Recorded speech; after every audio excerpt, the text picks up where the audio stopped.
Hari-hari.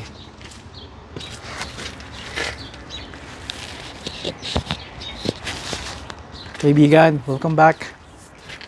Narito muli tayo sa pasilyo, sa side, sa tabi ng bahay. Kung saan gagawa ko ng video tungkol sa kasuotan na damit na gagamitin ko ngayong summer. Oo, summer. Lakay, mainit sa summer, di ba? Halos pumapalo ng 40, 40 degrees Celsius. Bakit ka magsusuot ng jacket? Kaugalian ko na magsuot ng jacket, ng mga mahaba, ng mga sleeves. Pag tama naman ang kasuotan mo, kahit 40 degrees, hindi naman ako masyadong naapektuhan noon. Though talagang mahina ako sa araw, kung pipiliin ko lamig o init, tinding lamig o tinding init, napakahina ako sa init. Pero dahil ito ay gawa sa materyales na cotton at may halong mas nakakahinga ito.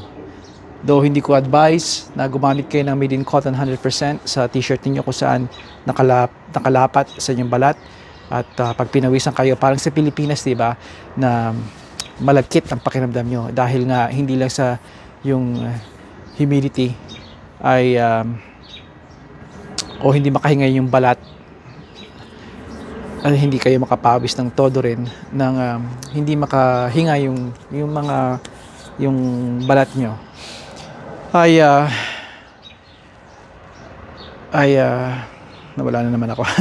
Ay hindi komportable ang cotton talaga. Kaya makabago ngayon, samantalahin ko na rin na makabago ngayon na uso ngayon sa mga tao nagtatrabaho, tulad ng kung nandun kayo sa labas lagi, outdoor, tulad ng pagkakat ng damo, lawn care guys, landscaping, hardscape, kung saan outdoor, nagbubuhat kayo bilad sa araw, ay ang uso ngayon at ang ginagawa ng mga kumpanya ay kumukuha ng gumawa sila ng dalawang uri ng materyales sa katawan. Tingnan nyo rin yun kung naghahanap kayo, at lalo pat nandun kayo sa outdoor, or just kung gusto nyo lang na maglakad kayo ng pamilya, maybe theme park or sa beach, gusto niyo ng nakakahinga o komportabling damit, at ayun nga ng 100% cotton, which hindi ko advise yun. Ayun yun naman ng 100% polyester. Ang ginawa nila, combination ng polyester at bulak, cotton. 60-40. 60 cotton, medyo malambot sa katawan. 40, yan daw will deal with yung pagpapawis ninyo. At maganda yung combination na yon. Minsan pinagpapalit nila, or bihira, hindi pa ako yata nakakakita ng 50-50. Pero 60-40, 40 polyester, 40% polyester, 60% cotton. Kung makikita kayo, just get it.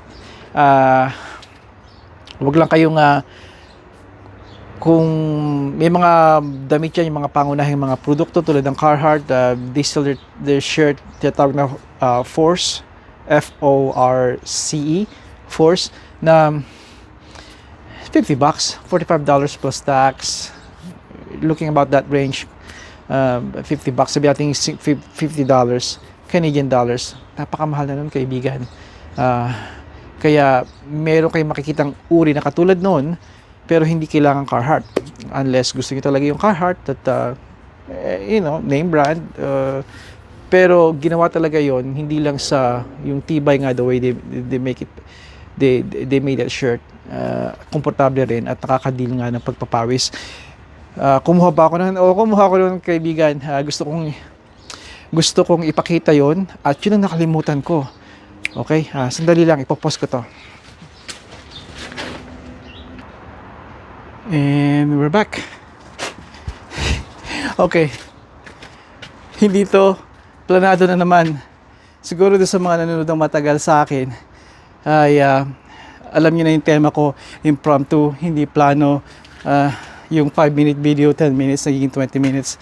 Wala na akong memory, kaya kailangan pagsikapin ko itong mapagsama.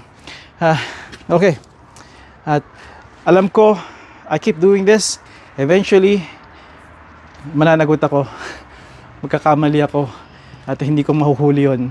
mga lugar, may mga nako-cover ko kasi nandito lang eh. At ito medyo kumukupas na mga memory. Okay, focus. Ito nga, nag-umpisa tayo dito. Itong mamaya babalik ako diyan. Itong kinuha ko, ito ay ayokong nasa isip ko ipakita ko sa inyo mga history ng trucker's jacket. Isa lang original, Levi's. This is Levi's. Okay? Kailangan ko makita. At wanna make sure. Ito ang Levi's. Ayoko ma-blur. Yan. Tapos itatap ko para hindi naman ako blur. Okay. Amateur. Pagdating sa camera. Okay.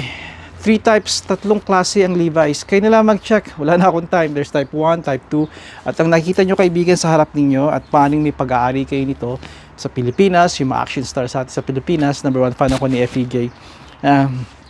This is type 3, trucker's jacket. Napaganda nito. Pero tulad sa una kong video, almost over a month ago na siguro, ay hindi talaga ako magamit, nagsusuot nito. Si Mrs. T kumuha sa akin ng binili niya ako years ago, maliliit pa yung mga bata. At kung nakita niyo sa video na yon, maaaring ilagay ko dito. Nakita niyo na may pagka lighter blue siya. At hindi siya Levi's. Mahilig kasi nung panahon na yon na bumili kami ng mga Gap na mga shirt sa mga bata. At syempre, kung may Gap na sa mga pambata, sa kabilang side naman nun ay mga pang adult, pang yung men's and women's. At from time to time, pipili si Mrs. T sa akin ng mga pantalon doon, jacket. At mabait ako, hindi ako nagrereklamo. Binili niya sa akin yung jacket na yun. That's type 3 jacket pero made by Gap. GAP. Not sure kung popular pa rin yun dito. Nung hindi katagal, inisip ko na isuot ko muli yun. That was medium. It is a medium. At nung time na yun, malaki pa ako. Marami akong gusto i-cover sa inyo at hindi ko lang alam. Kailangan kong malaman, masabit, hindi, ayoko magsisi na magsabik. Remember yung binanggit ko sa inyo, prioridad ay dito sa online ay yung pagka-privado ninyo, pag-isipan nyo mabuti kung anong share ninyo. And may gusto kong share na medyo personal sa akin, yung aking pangkalusugan, na gusto kong, typical na sinasabi ng iba, pero genuine, Filipino, genuine, na talagang makakatulong kung mag-open up ka. And we'll see, tingnan ko pa rin. Pero hindi na ako medium, although ang frame ko ay medium pa rin. Pero dahil nababawasan ako ng weight, napapansin ko na mga gamit ko na ay small. Kaya ito, small, perfecto sa akin. I think even my medium size nung may build pa ako, I think medium would still fit me. Although a little bit nakipot, it still fits, would still fit comfortably pa rin, I believe. Type 3 jacket. Again, 40 degrees, it can go average dito 30 degrees Celsius, 35. Humid and index ay yung humidity niya kasama ng yung ambient temperature ay umabot ng 40 plus, even 40 plus dito kasagsagan. I think magagamit ko to. At bakit mo to gagamitin at saan mo to gagamitin? Lalabas ka ba lagi? No. Ito ang makikita nyo sa akin dahil meron tayong session na mangyayari. Tuturuan ko kayo kung paano mag-fix ng sasakyan, mag-swap ng tires, magpalit ng mga simple basic na mga sasakyan, paano mag-harden. Alayo ng dalawa, no? Pero yun ang kwento ng aking isa sa maraming kwento ng aking buhay. Why not? At ito yon. I'm sure magiging katawa-tawa ako sa iba, pero I hope hindi pagalitan ko na yung Mrs. T dahil ito'y kadalasan ay mga panlabas, di ba? Punta ka sa Niagara Falls, punta ka sa maybe dinner, yung theater, sa gabi, lalo na cool, di ba? Kahit summer, perfecto to. I was thinking of using this sa ilalim ng kotse, or sa hood, kung saan may tinatanggal mo ang spark plugs or oil filter sa ilalim, at rolling sleeve. Gusto ko nga again, binanggit ko sa inyo yung mga jacket sa pang winter, mga jacket sa fall. Gusto ko itong magkaroon ng yung patina, yung itong kulay na to ay magkaroon ng mga linya, yung parang yung highlight niya, yung pagka-form niya ng sarili mong kwento, sarili mong patina.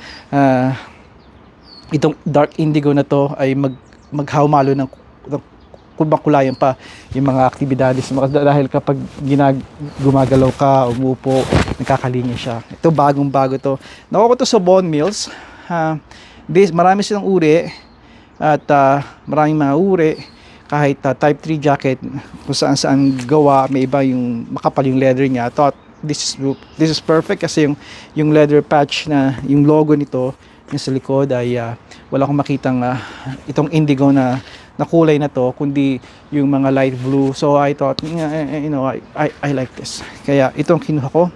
Isa pa, sabi lang kung gusto mo yung kulay na yun, maraming special. Punta ka sa downtown Toronto kung saan ay saan ba yun? Kalimutan ko. Okay, balik tayo. Bone Mills. At marami din silang selection doon. Ito ang napili ko. 108. I was thinking 115.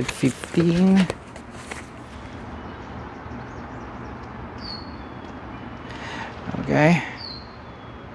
11. Fast, quick. 115. 108. Dahil sabi nila pag bumili ka ng isa pang garment, isa pang produkto nila, ay parang hati nila 40% off. At si Mrs. T kumuha ng yung parang duffel bag, parang tote bag na may malaking tatak na Levi's somewhere doon sa katawan nung bag na yon. At so I only paid 100 something, basta ito inabot ng $75, which is not bad. Kaya ito kaibigan, I really like it. At ano bang makagandahan ito? Is simplicity niya. Kaya tumagal siya, may package sa side. At yung kanilang signature na lines dito. At yung kanyang button, 5 buttons, 1, 2, 3, 4, 5. Very simple. Nagtataka kayo bakit hindi zipper katulad nung pinagmamalaki ko sa inyo na short coat, ang zipper. Itong kagandahan ito, may mga dahilan yun. At naalala ko, ito yung mga tinuturo sa akin din ng mga matatanda dito, lalo na yung mga farmers. Marami akong kilalang mga farmers dito na nanggaling na hindi na dito sa Toronto or sa Kalakhan, Toronto, kundi galing mismo sila, nag-farm sila dito sa Alberta, sa Saskatchewan. Nandun yung mga tao talagang mga value nila yung work ay napakataas na, naniwala sila ng trabaho ay magandang umpisahan sa maaga para marami ka pang magawa or makapahinga ka na kagad. Yun ang mentality ng mga farmers. Kaya mataas ang respeto ko sa mga taga-Albertans sa Saskatchewan na mga native doon.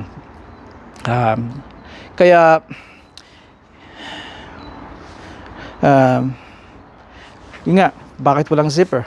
Yung mga turo nila, bakit walang zipper? Kasi ang zipper, botones lang, napakasimpleng sakaling masira, madali mong kumpunihin, madali mong maayos. Sinulid lang, di ba? Karayom. Simplicity niya. Kung zipper naman, kung nagtatrabaho kayo, and believe me, may mga pagkakataon na maybe you're dealing with putik. Well, back then siguro, pero bihira na siguro makita ninyo yon. Ang zipper, it can get stuck, di ba? Ito, napakasimple. Butones lang. Of course, you have to take in consideration na, hindi to fully windproof. Tulad ng short coat ko na tough duck, ilalagay ko rin siguro dito para makita ninyo. At sa mga hindi pa nakakita, napakasaya kung nakita ko yon. Ibang uring temperatura, season, kondisyon, anong ginagawa ninyo at kung anong kaya ng katawan ninyo, iba-ibang uri na dapat angkop sa inyong pananamit. Yun ang isa sa mga susi doon kung bakit yung para maging efficient ang trabaho ninyo, ligtas din. At Believe it or not, may mga tao na katulad ko yung outdoor na ginaganahan. The more na napuputikan ka, the more nagkakakalyo ka, susugatan. You just smile at, na, hey, hindi mo ginagawa yung on purpose, pero pag nangyari, dahil sa larangan ng ginagawa mo, sa trabaho mo, ay may natutuwa ka dahil nakakakalyo ka sa kamay. At may mga taong gano'n, na itong inyong likod ay gano'n ang paniniwala. Okay, ito. How about, pakita ko sa inyo. This is small. 20 minutes na naman itong video na to.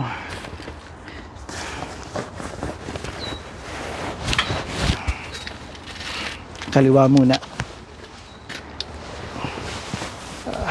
Very common to. Ilan nga nakita ko ito, lumabas kami. And this is very nice.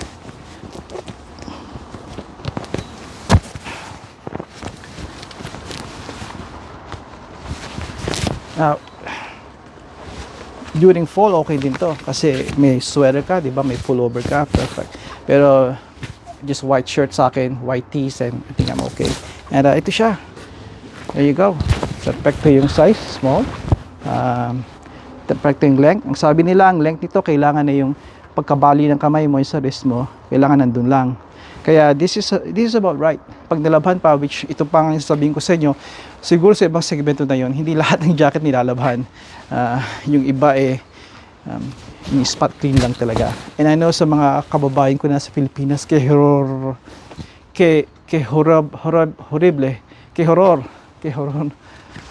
horrible naman yun.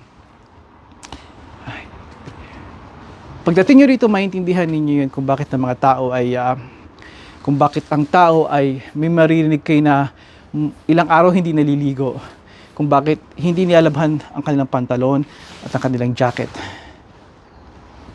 Yan ba? Yung sa mga revelasyon mo, Lakay, hindi ka naliligo.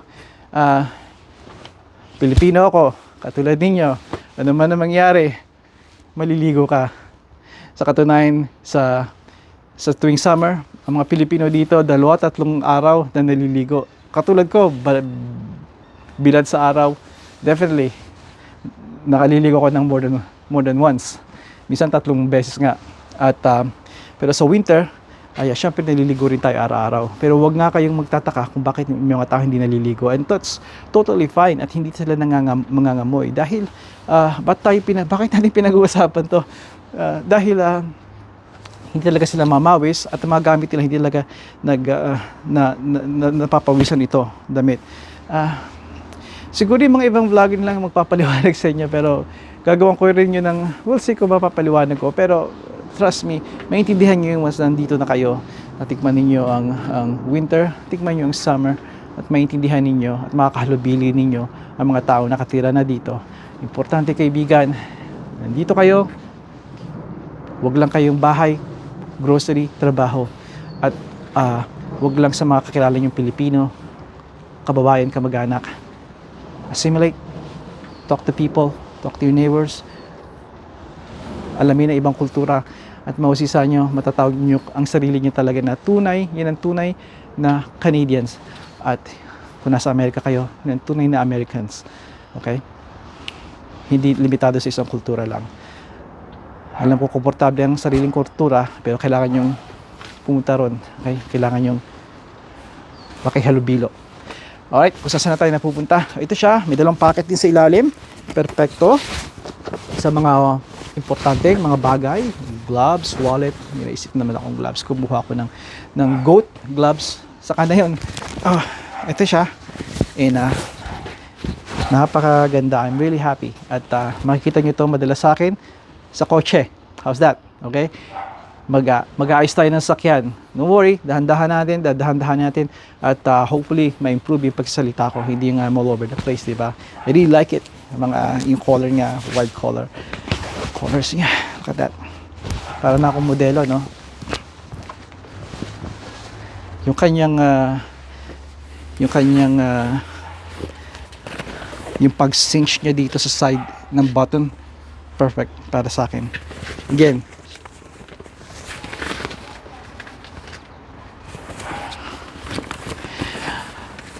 Okay, madali lang to.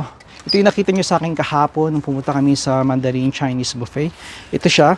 Ito ay rekomendado ko. Again, it's a small size. Perfecto to. By the way, ito mga to ay true size. Ang true size meaning kung ano yung talagang sukat mo ay yun talaga ang tabas nila sa'yo.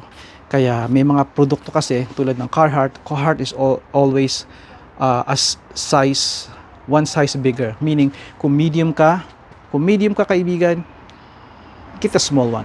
Kung large ka, get the medium one. 99% nun, tama ang sukat mo. Dahil demet na inisip nila na may layer kang ilalagay kaya medyo malaki. Para mga BB rolls at coveralls. Typically, pag BB rolls, yung BB rolls, just check it online. O ilalagay ko dito yung mga sample ng BB rolls. Typically, they're 2-3 size bigger. Yun ang kukunin mo. So, kung size, ang waistline mo ay 32, get 36 dahil mayroon kang mga layers na ilalagay. Ito siya. Ito yung galing Bass Pro. It's made by Redhead Ranch. Kilala ito doon. Again, light insulation. Perfecto. Okay. Very light. I believe this is a Arctic quilt polyester sa loob. Pagkaluma yung ano nito, dito ko nilalagay yung aking action camera DJI Osmo Action 5 Pro. Yeah, dito may kahabaan to kaya perfecto. Yun lang kanyang pocket, pero perfecto hubog sa katawan ng sa akin hubog sa katawan ko. Big pockets, breast pockets with fluff, at dito ay slant, horizontal slant pockets na may button, may snap-on button, kaya secure yung mga gamit nyo sa likod. Ito nga western style, para kang cowboy. At meron siya dito na itong side na to ay perfecto sa hubog sa tabi ng yung sa pantalon mo sa side. At again, yung leather patch nila na pangalan. There you go. Alright. 22 minutes. Alright.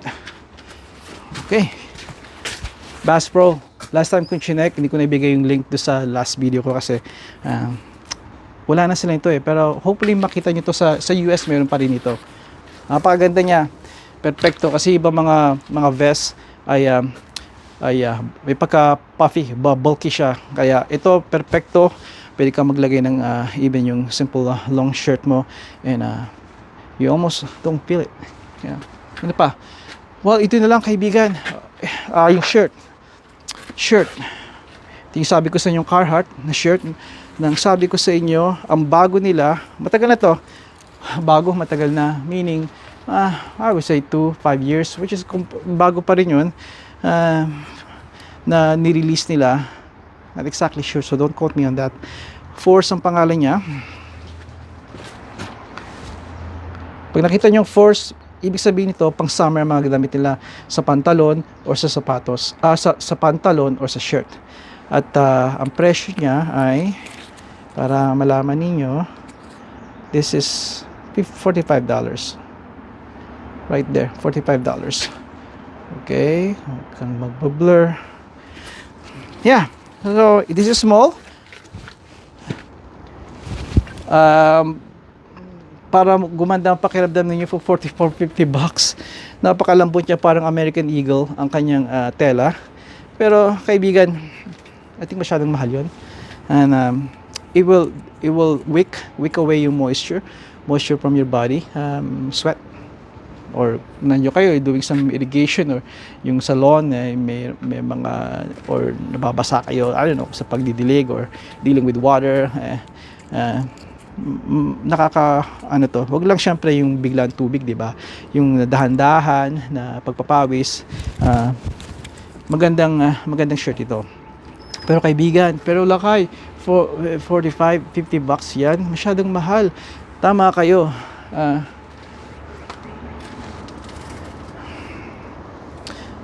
Ito yung binanggit ko na noon. Ito ay sa Walmart. Hindi ko na i-focus sa inyo. Pero trust me, ito yung isa sa mga gamit ko. 100% polyester.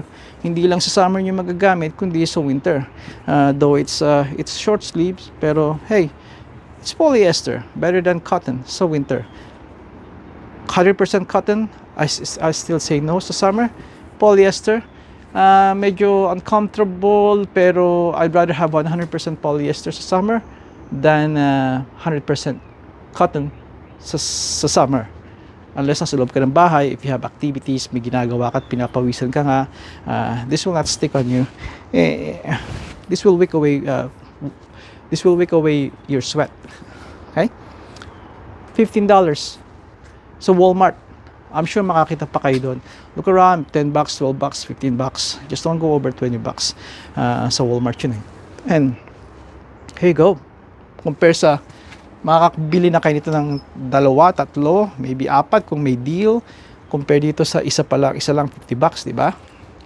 Kaya at nung unang panahon, well, may mga pamilya akong dumarating galing Pilipinas pero matagal na to eh. Ewan ko kung meron pang tinitinda nito.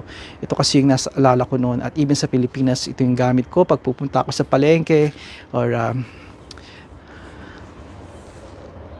ang tawag ko dito ay magsasakang shirt o mangingistang shirt. Wala talaga akong tamang termino. I'm sure may tamang termino to. This, I believe, although wala na yung tag, 100% polyester din to. Maaaring kakaibang uri ng polyester nito at polyester na ito at polyester dito dahil man-made sila. Hindi ko alam kung paano, anong materyales talaga. Pero, tagal na ito. Polyester, does it work? Yeah, okay lang. Makikita niyo ito sa mga look at my past browse mag-browse kayo sa aking mag-browse kayo sa aking mga lumang videos. Makikita niyo sa summer nagfi-fix ako nagmo-mow ako, itong kasama ko. Even sa taglamig, ito yung under sa loob ito ng aking long sleeve shirts na mga which I love, my flannel or mga plaid shirt ko. Kaya makikita niyo to. Kung sa Pilipinas kayo, consider this. I'm sure cheap na ito sa atin, hindi kamahalan. Get a couple, get 6, isang dosena. Get this one. I really love this. Hindi siya kasing epekto man lang nito, pero this helped me keep warm pa rin. Pag-usapan natin yan sa winter at keep me fairly okay lang sa summer. Yeah, at I like it kasi medyo hapit. Again, magsasaka mangingisda, may may sentimental na ito sa akin.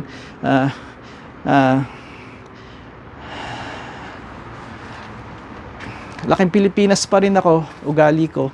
I would say sa mga kamag-anak ko, sa mga kakilala, matagal nang kilala sa akin. Even si inay ko, they know na hati ako. Ang pag-uutak ko ay ugaling Western at ugaling Pilipinas pa rin. Kaya I could relate sa mga nasa Pilipinas pa rin, sa mga iba't ibang mga usapan at paksa sa buhay, lalo pat sa ating Pilipinas, mga Pilipino. At mga bagong Pilipino na nandito at mga Pilipinas na nasa atin. Kaya pusong Pilipino pa rin ako. Isa nga sa mga gusto kong gawing video noon, hindi ko na ginawa kasi I think kaya kong gawin yun na mas maganda pa. Ang pamagat ay natutulog na damdamin.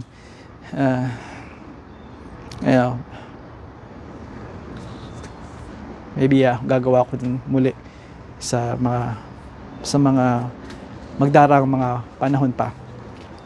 Okay, yun lang. Itong orange na to ay nung unang release ng Under Armour. Ito gusto ko lang ipakita sa inyo to get an idea. You could say reference sa kumpara dito sa mga napakita ko na sa inyo. Under Armour, you could tell this is medium. Noong time na yun, tumatakbo ko. Importante yun, tumatakbo, nag-jogging sa umaga, 5 in the morning, 4 in the morning. At malilit pa yung mga bata. Kasagsagan ng Under Armour noon. Nauning American Eagle, and then nagkaroon sila ng Under Armour. Everybody's buying Under Armour. Meron pa nga ako na nag-iisa ako. Notice ninyo na wala akong sapatos na rubber shoes. May isa ako.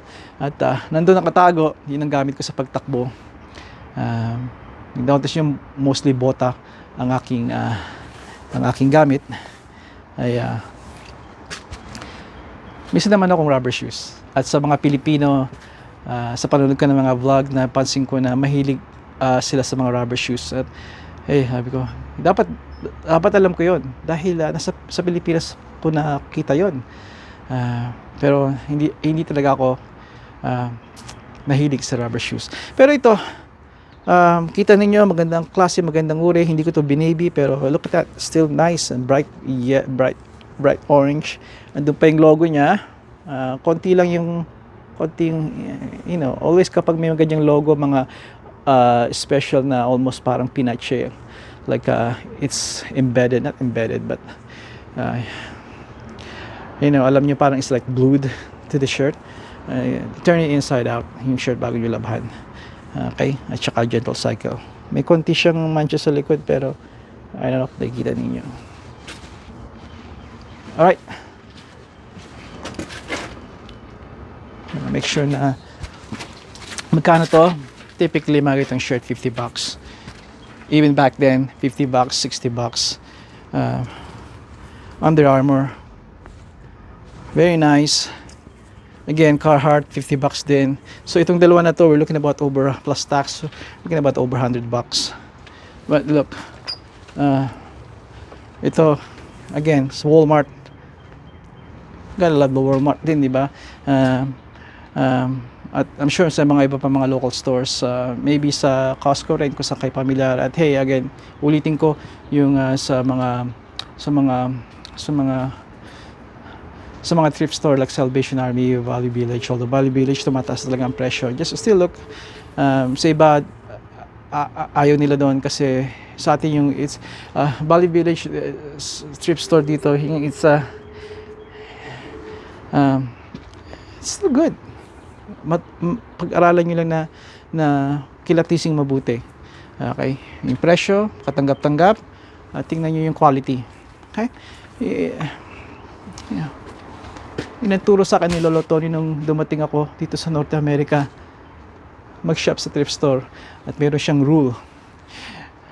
Butoy, walang underwears, at titingnan mo yung mga nung time na hindi issue yung pera, meaning hindi talaga katulad ngayon na nagmamahalan talaga kahit may mga punit na o may mancha na or may kupas na, napakataas pa rin ang presyo nila. Yung time na yun, napakamura talaga. At ang number one rin yung rule, may mancha, ano man ang uri noon, pantalon or shirt or sombrero, hindi ako bumibili ng sombrero pero mga kasuotan, mancha, wag. Lalo pa may mancha sa kilikili. Yun ang turo niya sa akin. I wish nandito ngayon si Lolo Tony. Marami pa yung kwento sa mapakita. Madadalas ko siyang bagitin sa inyo. At again, ito sa Pilipinas, meron kayo nito. Try it out. Check it out. May, I think this is large. Ibang sukat sa atin, ang large is almost medium or small. Kasi sa akin, medyo kapos na sa may kahabaan yung aking braso. Kaya, pero gusto ko pa rin to. Kaya, yun kaibigan, ang aking kwento sa inyo, ang aking tip. Gusto ko may upload to ngayong Friday. Try to make it every Friday. Alam ko nag-upload ako ngayong umaga na to tungkol sa aming celebration ng sister-in-law ko, si ate. Tinext ko siya kanyang umaga at sinabi ko na, ate, pwede ko ba itong i-post? At sabi niya, sa public, sa aking page. Sabi niya, oo naman. Pero gusto ko pa rin makasure kasi hindi ko blur yung kanyang mukha ron. Nag-blow siya ng kandila.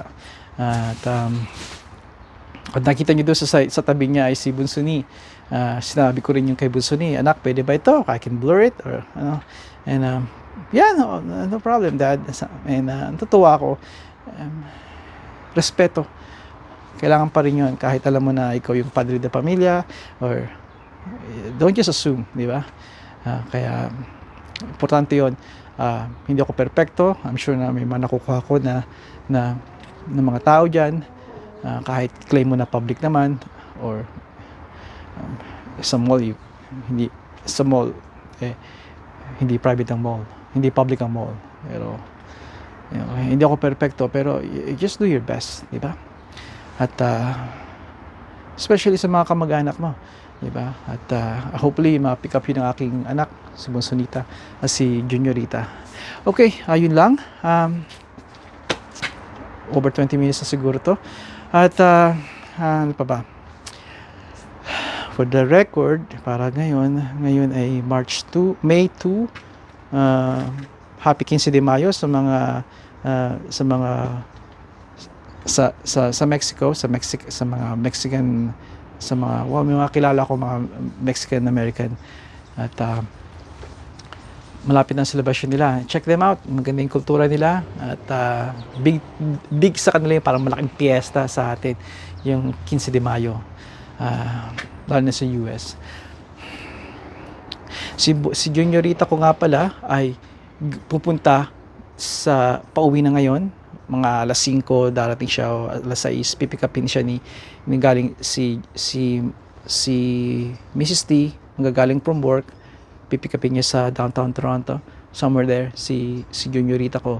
Si Juniorita ay 3 araw na nasa Arawa at Quebec. Dahil yung bago niyang trabaho, natanggap niyang trabaho ay tour guide siya ng mga estudyante. Let's say nasa high school yung inyong mga anak at meron silang tour, pupunta sila sa ibang, alam mo sa ating yung field trip.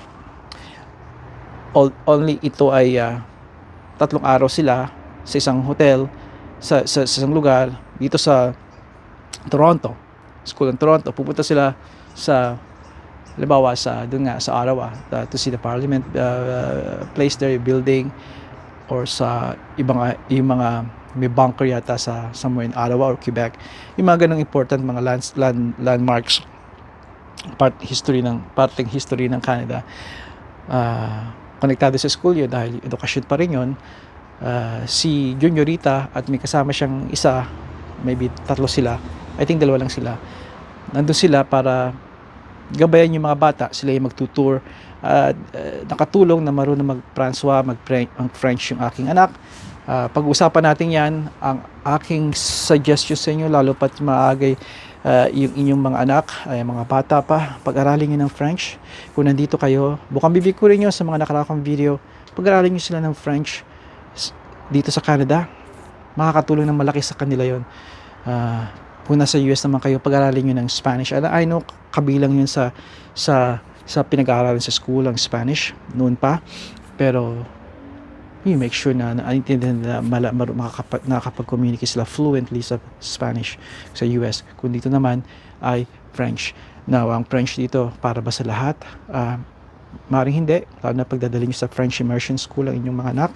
I believe, pag bata sila, 3rd grade, 4th grader, ay maaaring hindi para sa kanila yun. Maaaring negatibo rin dahil sa pagtututo nila medyo parang may sasantabi sila doon na may hirapan. Pero kayo makakapagsabi niyan sa tulong ng mga maestra din, na responsable mga maestra, at sa inyo na tamang gabay sa mga guidance sa ibang school, sa school kung saan napunta ang inyong mga anak, ay magagabay sila na maayos kung tama talaga sa kanila. Pero mataas na porsyento, katulad ng maraming bagay, sa umpisa lang mahirap, diba? Kaya naniniwala ako na kung meron silang isang panglingguhay, katulad ng nangyari sa anak ko, marunong siya mag-French, natanggap siya kagad, is a plus. Kasi marami siyang kakumpetensya na nag-apply at isa siya sa natanggap dahil plus yun, marunong siya mag-French. Kaya sabi ko nga lagi sa mga anak ko, at nabanggit ko na ito sa mga video, you always put yourself in a position where you could win. At ito yung position na nilagay niya, yung sarili niya. Meron siyang isang tool na nagagamit. Ito yung isang lengguwahe na nakatulong sa kanya at makakatulong pa sa buhay niya, sa kanyang pamumuhay, di ba? At ganun din sana ang maging pananaw ninyo, consider ninyo. Kaibigan, hanggang dito na lang. At hope na pick up itong microphone. I hope na nandiyan pa rin kayo. At may memory pa rin ako. Now, ang challenge ngayon, paano ko kayo i-convert? Kailangan ko kayong i-edit. Lagay ko yung aking mga pangalan, date dito at pamagat. To do that, kailangan may same amount ako ng bigat, ng laki ng video na yon sa phone ko, which I doubt wala na. Kaya, kaibigan, sa muli, padayon.